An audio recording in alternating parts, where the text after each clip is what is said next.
Oh, hi there. How are you? Thursday, right? Hopefully we had that good class discussion. Hopefully, what's going on? They're still looking for the vision person, and they still haven't found it. Now things are going to get awkward. It is a little weird. When we read, it's one thing to ask Ben, "Hey, you have any visions?" And the next thing, you got these high school kids, probably in Ben's eyes, you got these high school kids asking for other people's addresses. Like that can be a little weird, or like their names and stuff, so that they can dig up like who they are. So we're gonna follow them on that. Ben's gonna call a meeting. Hey, we should just get together, and then, well, we'll see what happens. But looking for the person with the vision, still haven't found them. Right at the top. The lull gives me time to fill Rowan in. Oh, remember, she's at work right now. And because the meeting's like later that night, like 8, which makes her even madder than usual that she's missing out on something. Remember, one of them has to be there to work. They can't be both. I tell her for the millionth time that this isn't something she wants to be in on. She disagrees, and we leave it at that. At 5:30, we switch out, and I sneak outside to the alley and find Sawyer waiting for me. We stop for dinner, and we're off to UC once again. We find Ben and Trey in Ben's room a little before 8. Ben at his desk, and Trey leaning over Ben's shoulders as he types on his computer. I knock on the open door and poke my head in. How many? I ask. We spoke directly to 12 and left messages for the others, Ben says. And you didn't forget anyone? I don't think so. Though we didn't bother Tori. She's still in the hospital. Uh-oh, maybe it's Tori. Trey pipes up. We asked each person we called if they could remember who else was there that night. We're all meeting in the green room in 2 minutes. He and Ben get up, lock the room, and head in that direction. Sawyer and I follow. There's a handful of students in the green room already. The guy who was shot in the foot walks on crutches, and I grab him a chair to put his leg on. A girl sits in a corner of the love seat, clutching her backpack. Ben's roommate, Vernon, is there. Sans, braless girl. Sans. People know what that is, maybe, right? It's a good word to know. It means without. More people straggle in over the next quiet minutes. We should have brought refreshments, I say under my breath. It's not exactly a party, Sawyer whispers back. A few people look expectantly to Ben, who glances at his phone and then stands up. It's been a week, he says with a small smile and a heavy sigh. And I thought it would be a good idea to just check in with each other, you know? A few heads nod. Ben asks us all to go around the room introducing ourselves. Don't you hate that? I know some people hate that. Trey checks people off his list. I catch his eye and smile, and he smiles back. Oh, more. Should we look at these ads? Remember her. She is so skinny now, and she looks like a goddess. Should we click? I'll click that later. Ooh, easy ways to make money online. I will definitely click that later. Hang on. Making a mental note. Yeah, you know those things are scams, right? Easy ways to make money. Never believe it. Then Ben explains that we don't really have a format. We're just here to talk without any counselors or reporters around to analyze us or judge us or whatever. And I can see people relaxing. I wonder what it's like, what it's been like here. Ben looks at the guy with the crutches. Sherman, how's your foot? Sherman shakes his head and looks at the floor. Not great. What'd your coach say? He's being cool, but obviously I can't play anymore this year. I don't know if I'll ever be able to run same again. I might not be able to play. His voice contains no emotion, like he's become a robot. Like his dreams for the future are over and he's pretending to accept it. I wonder what sport he plays, but I don't ask. Ben presses his lips together. So sorry, bro. Sherman shrugs and looks at the floor. Ben turns to the girl in the love seat. Sydney, how's it going? Sydney's face is strained. It's going, she says. Are your parents handling things? They let me come back here, Sydney says with a shrug. It's weird. I didn't think, that seeing the building and all that yellow tape. Someone else nods. Yeah, I don't ever want to go back in there. All right, looks like we have to go on to page 4. But wait. What is that? That's That looks like somebody's trying to grow their hair. I don't know what that word is. Trinchologist? Makes me think it's something to do with the head. I don't know.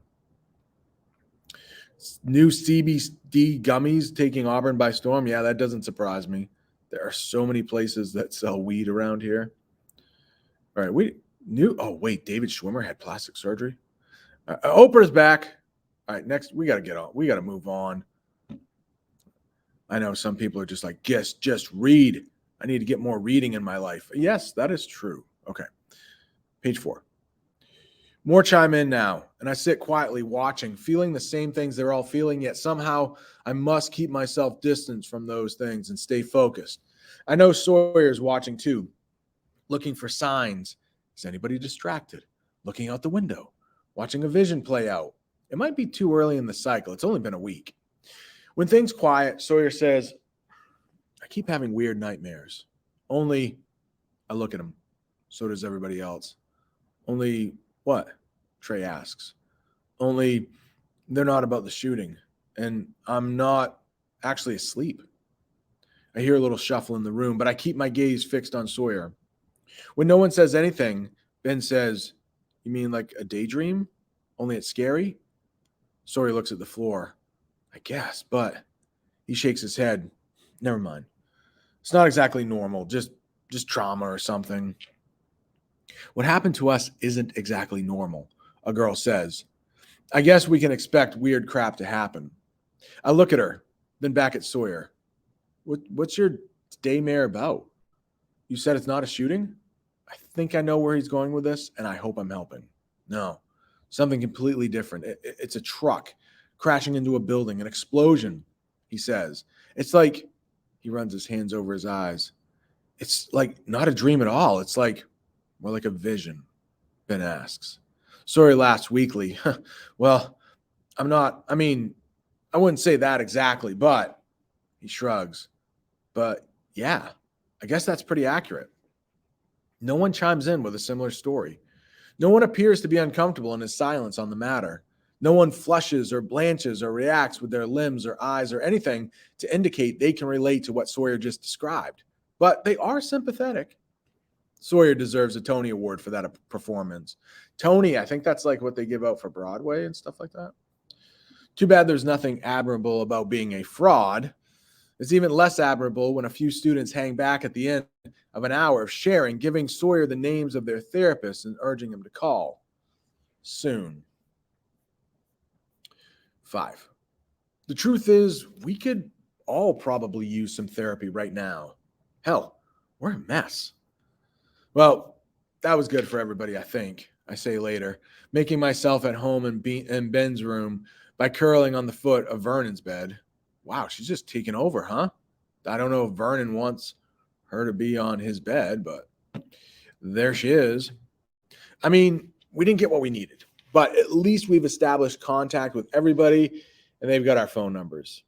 Yeah, you can't expect somebody to come forward in front of everybody to say they're seeing visions too, Trey says.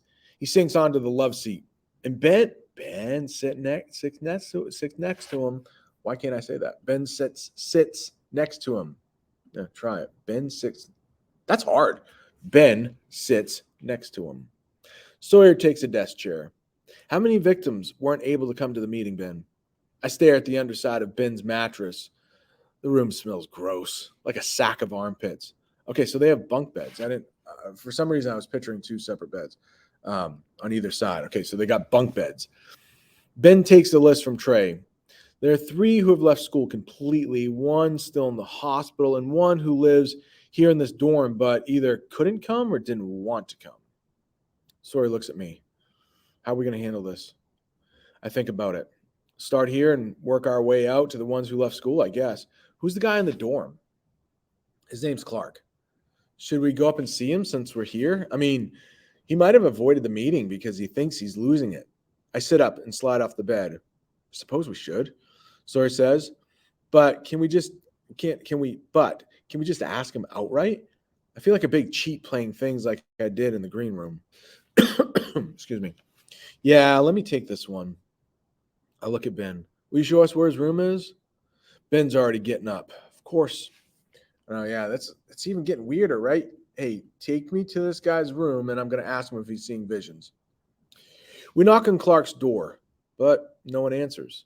Ben hollers down the hallway to some guy's toilet papering doorway to somebody else's room. Have you seen Clark? They shrug, shake their heads. One holds his fingers to his lips to quiet us, and he points at the toilet paper. Yeah, because no one will notice what you're doing there if we're quiet, Ben mutters. And I'm kind of digging his sarcasm, which we really haven't seen before today. He looks at us. I don't know what to tell you. You can hang around, wait if you want. I look at Trey and Sawyer and then check the time. We should go if we want to hit up the hospital tonight, guys. Sawyer nods. Yeah. Okay, thanks, Ben. We'll have to come back later this week. He grabs my hand and tugs, but I want to see what Trey does. Watching my big brother have a crush is the only fun I have in my life right now. Trey smiles at Ben. Yeah, thanks. I left my jacket in your room. I squelch a grin, and Sawyer squeezes my hand, probably hoping I'll behave. We'll go to the hospital and see if Tori is up to having visitors, Sawyer says. Meet you at the car in 30 minutes. I parked on 57th in front of the bookstore. Trey waves in acknowledgement. Sawyer drapes his arm over my shoulders, and we walk down to the quad and then out to the street towards the hospital. When we get outside in the dark, he twirls my hair around his finger and smiles at me. $5? Says they're making out in Ben's room. All right. How are we doing on time? By the way, we got to check these ads. Oh, they're the same ads, I think. No, actually, new Oprah ad. You know, I know that guy's name. His name is Stedman. All right. Oh, baby elephant. Oh, cute. All right. Okay. We're doing well. 12 minutes. Not too bad. All right, let's go to page 5. We'll just read a little bit here. Dogs, I hope so, I mutter. I lift my chin and we kiss while we're walking. And I feel like even though everything is such a mess, I can actually handle it because Sawyer is here with me. 6. Look at this, Tori. We get right to it. I like it. We don't have to wait for them walking up the hospital steps. Let's get right to it. Tori is awake. The first time she's had her eyes open when we visited her. She doesn't know who we are, but her mom explains and introduces us. We've talked to her a few times before. Tori's face is unmarred from the shooting. All right, so it looks like no scars or anything like that, no stitches. Her dark brown skin is flawless, beautiful. Her hair, a gorgeous mess of tiny black braids, undisturbed. So far, the face looks all right. Only her guts were ripped up. Oh, that's too bad. But right there, I don't know if we've seen the cover of the book. Tori's looking better and better, like to be the person, which is off. I'll read that again, but what a sentence. Only her guts were ripped up and the shreds sewn together. She still has tubes going into her arm, pain meds and antibiotics, her mom says. My mind flashes to the music room again. The black and white checkerboard floor, streaked with red. Tori looked dazed, lying against the wall, holding her hand to her stomach as blood poured out between her fingers. God. She was the most seriously hurt. I grabbed the back of a chair as a wave of nausea rides over me. Half the time, I feel like I'm still in shock. One day when this is all over, I will really need to be committed. Yeah, it's probably be good if she did talk to somebody, right? It feels awkward, us knowing her, but her not remembering us. I'm thankful for her mother, who has heard the story no doubt countless times by now, from Ben, from us, from others who have visited. My cell phone vibrates in my jean pocket, but I ignore it. I focus on Tori. How you feeling? Well, what do you think? What do you think this is right here? I don't know. Any guesses? My guess is that maybe like, hey, Trey, calling, hey, I'll find another way home or something like that. How are you feeling? Terrible, Tori says in a soft voice. Mostly terrible. She looks at her mom. Sorry, I'm tired of saying I'm fine. Tori's mom shrugs and smiles. Nothing wrong with telling the truth, she says lightly. She turns to us. It's been very difficult. I'm sure it has, I say. So sorry this happened to you. So am I. Her bottom lip trembles the slightest bit. Sucks. I reach out and rest my hand on her forearm, and she lets me keep it there. I'm really sorry. What else is happening? Are you having any nightmares or anything? All right, that honey boo boo. All right, that is a good place for us to stop with Sawyer leans in. Jules and I have some really weird side effects. So it looks like he is trying to nightmare, sure. It looks like he's trying to coax out of her, like, hey, are you having any visions or anything like that? Anything weird? All right. Thursday, we'll put a pin in it there. And then Friday, only one more day. So I'm sure that when we read tomorrow, we'll find out Tori is the one.